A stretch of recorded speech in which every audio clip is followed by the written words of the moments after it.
Hello everyone, I'm Forrest McFreelava, and this is Mayan Speedplay number 18. We left off with the nobility having just seized control over the state, and we're also at war with two of the largest intercontinental empires in the world. So it's not entirely an enviable position. We do go ahead and look at the nobility estate's control over our territory, although we don't really do anything about it now since it's already too late. We may as well just let that ride for a while. We are seizing back control over Florida from the peasant rebels. We have lost control over a lot of South America thanks to the Haitians whom we are invading and who we are also fighting the peasant rebels of. So there's a lot of fires that need to be put out. However, we are ultimately winning all of these conflicts considerably. Not overwhelmingly, although we are just waiting to get all of our demands, as we could piece out of all of these wars for mediocre gains right now if we so desired. We just don't so desire that, as it doesn't really help us whatsoever. We also launch an attack against the Haitians, which is just a terrible defeat, and sadly sets us back a little ways in that war. However, it does not doom us. We are not anywhere near losing any of these wars. It's just a matter of maybe not going through them in the most ideal manner. Now, it would obviously help us quite a lot if we could peace out with any one of these three factions we're fighting against. Right now, the only reason we're still at war with the French is because the Icelanders and Vinland are on their side as allies. We're still fighting the British because we need control over some of their key forts in order to actually enforce peace with the goals that we want. A follow-up battle against the Haitians has led to a victory, which is great and just moves us forward. The Haitians we won't peace out because they won't accept our demands since they control so much of South America. That is one of the larger problems with the fact that we just kind of let them be a problem there. However, it was more important that we deal with all of the rebels in the north and also take control over their countryside. We could piece them out for a mediocre deal, but we don't. Sadly, more peasant rebels are rising up in the British colonies, which just sets us back considerably in that regard. We do manage to take over Puerto Rico, though, which is good news, and we're continuing to move up with our colonies as well as defeating the various rebels where we can. We are charging up against Vinland now. Hopefully we will be able to knock Vinland and Iceland out of the war, which will open the doors for us knocking the French out of the war themselves. And hopefully as we slowly press back against the Haitians, we'll win there. Up in the north, we are defeated by the rebels, since of course they have rebels. And down in the south, we are doing at least decently well, although it looks like there are some issues, like the British Navy just sank some of our transports carrying troops. At any rate, the remainder of our forces are doing fairly well, although we have kind of attritioned away an unfortunately large portion of our navy and army, just with attacks that get blocked by enemy naval elements. Arguably, this is in part a result because we are keeping our forces in just a few rather large clumps.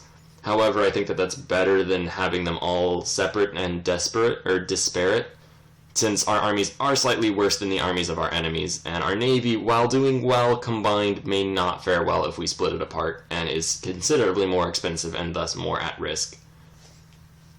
At any rate, though, we are seizing all of the Caribbean territories. That is great news. There's really nothing stopping us from doing that any longer. We only really need to take over the British Columbian territories, hopefully beat the Haitians, and it looks as though we did actually win that battle. That is great news. Can we maybe knock the Haitians out of the war right now? It looks as though we can. We may leave them with a few additional territories so long as we can get them to break their alliance with the French. And in fact, I believe that is what we will do. And now they only have most of a single island left. We did take all of their major fort systems, so they'll be less of a pain to deal with later. We've also cleaned up control over a lot of South America and can move the majority of our armies up north to deal with all of the rebels and just various issues throughout. We just need to siege a few territories from the British, including retake the 13 colonies from peasant rebels, and we will be able to knock them out of the war entirely. And the French we're just keeping at war until we can knock out Vinland and Iceland.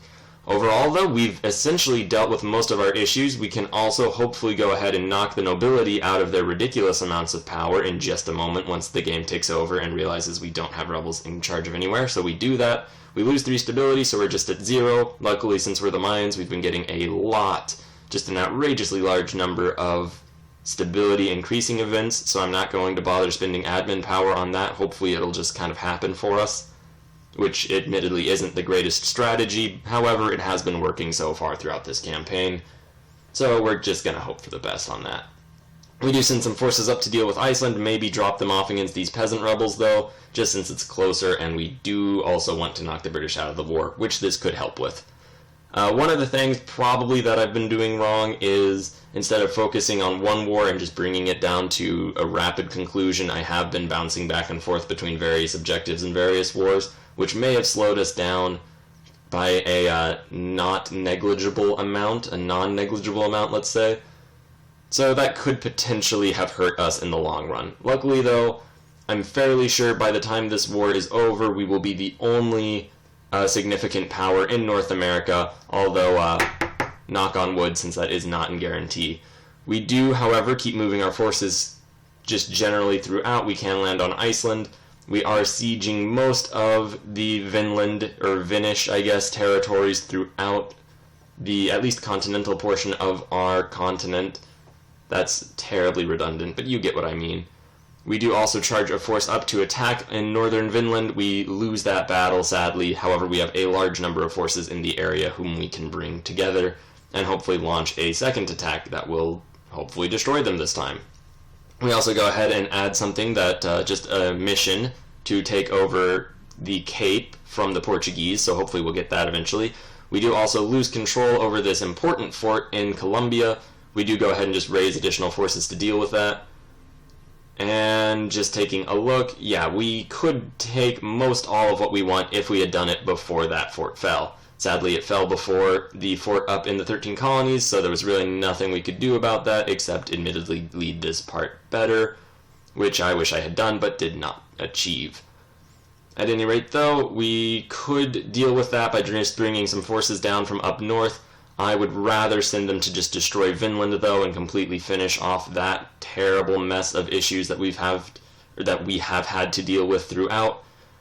Our navy is doing well against them, and we are so very close to being over with all of these wars. It looks as though that one mercenary is going to be met by the enemy. We can hopefully take over the rest of Iceland. And overall, though, we're very close to the end.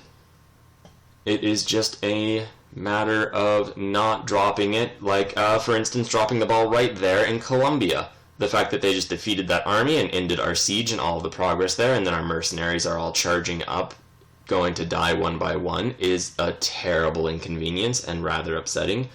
Not too much we can do about that now, though, except make do. We're still defeating Vinland. That will hopefully be resolved fairly soon. The last major battle of our, I guess, Icelandic war is taking place, where we've defeated them in the mountains, thankfully. We can hopefully just charge back, and destroy that army. There it goes.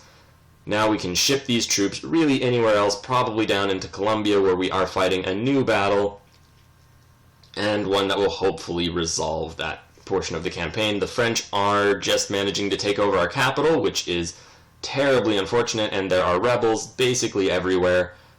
So we're going to have to deal with the rebels. Probably first of all, since the French don't really have any war score that we need to deal with, and once we peace out with Vinland, it will be pretty much all secure from there. We do go ahead and take a look at what we can get. They will not accept basically any demands, which is a little ridiculous considering their position, but it doesn't go over 100% war score, and that's the important thing. They've lost their capital, and unfortunately now they're filled with rebels as well, so we might need to just send that force right back on up. Peasant rebels are really just the most consistent part of this campaign. Alright, let's take a look at the French. We can peace out and take all of the things that we need from the French Empire, and we do that. We already peaced out with Vinland because we managed to just sneak that right on in before the rebels were able to take over their countryside. We still do have to deal with them since they don't despawn. We start coring all of that, and we've kicked the French out of North America. I know that was a little anticlimactic, but this whole war has been just a constant series of 2 steps forward, 1 step back, and we finally managed to get those 2 steps in before they could get theirs back. Now we just have to destroy these rebel stacks, which should be considerably easier now, and then just knock the British out. We could potentially have knocked the British out earlier if I had handled the war a little bit better. I didn't, though, and we just lost Port-au-Prince, which we'll have to re-siege. Overall, though, not the biggest deal in the world. We also have not even bothered to deal with British Brazil. We probably could do that. In fact, we could have been making basically just a line of colonies across the South American coast. We will deal with that in the next war, though. There are rebellions popping up throughout, and at this point I am a bit exhausted of the war, even though our people are not. So once we win this siege of Port-au-Prince, we will try to, or not Port-au-Prince, that is in Haiti, the siege of Puerto Rico, get rid of all of these rebel armies. Hopefully all of that will more or less coincide, and we will be able to get out of the war. You'll notice they are sieging back Colombia again. We do go ahead and just grab at whatever islands we can. We can even grab an island off the coast of Britain since they don't have a fort on it. And you know what? We need the war score, so we go ahead and do that. Or we have the war score, so we go ahead and do that, despite maybe not needing it. And there we go. We are at peace once again. It is amazing news for us. We go ahead and just begin coring everything. We don't have enough admin power, and we've used all of our diplomatic power. There's only one rebel army left in existence in our state. We will hopefully just destroy all of that, knock the rebellion down once and for all. There are rebel factions that could potentially be a problem, but our armies are all free now, our navies are all free now, and the Mayan Empire is the sole empire in North America. There are some few native states, but it doesn't quite matter. Thank you very much for watching. Please like, share, and subscribe. We will be back tomorrow.